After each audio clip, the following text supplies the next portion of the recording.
Bam! Pickle Projects.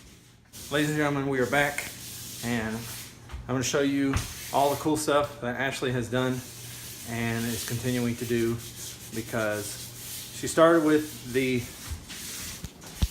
kit down here that's going to make it look like granite.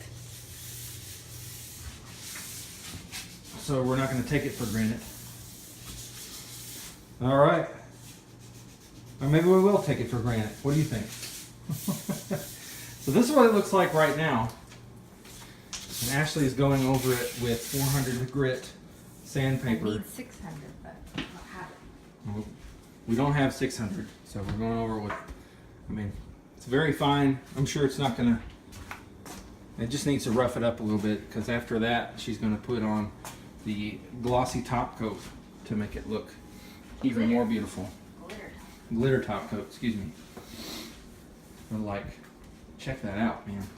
That looks great already. Any thoughts? It's not greatest masterpiece yet. Haha. Make sure there's no dust.